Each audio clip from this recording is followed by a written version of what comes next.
fa miambena ka mivavaha mandrakariva mba hahery ianareo ka handositra izany zavatra ho avy rehetra izany ary hitsangana eo anatrehan'ny zanak'olona. Miarabanao ry namako malala amin'izao andro masina izao. Fiadanan'ny Tompo ho aminao, ny fahasoavany ho amintsika tsirairay avy. Raha tonga androany Kristy, manahoana ianao? Raha ho avy izao Kristy, manahoana ianao? Lioka 1:9 manao hoe: fa miambena ka mivavaha mandrakariva mba hahery ianareo ka mantsira zany zavatra ho avy rehetra zany ary hitsangana eo anatrehan'ny zanak'olona. Raha ho avy izao Kristy, ianao mihaino io, za miteny io, manahoana ianao? Azo antoka sa tsy azo antoka? Mibaiko antsika Kristy mba hiambina. Nahoana no miambina? Satria misy fahavalo iza ny fahavalo? Devoly Satana izay mandangolango manambitamby antsika amin'ny zavatra tiantsika indrindra kanefa tsy mifanaraka amin'ny sitrapon'Andriamanitra. Zany le fahavalo fetsy. Raha tena fahavalo tena miady mifanandrina manko dia tena hita amin'ny vatana izao ny anoherana azy. Fa ilay fahavalo dia miasa amin'ny alalan'ny fironana ao anatintsika. Tokony ho faly isika rehefa ho avy Kristy. Ary tokony ho dodina mihitsy isika anafaingana. Tongava aingana ianao Jesosy eo, sangy indraindray variana isika.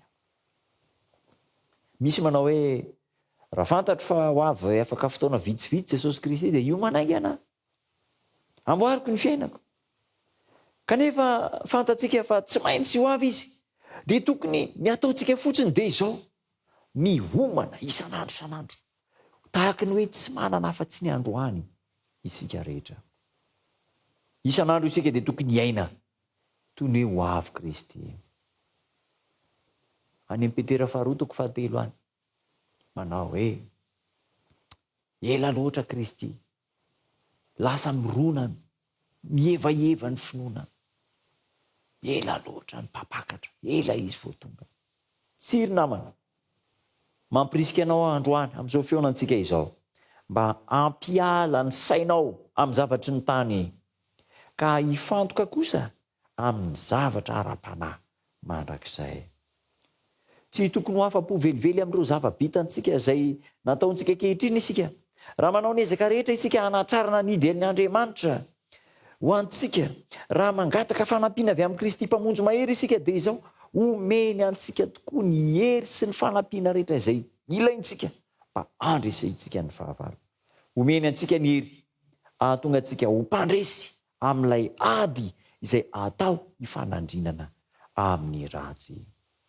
Tokony mandresy isika ry namana, afaka mandresy isika ary tsy maintsy mandresy isika noho ny nataon'i Kristy.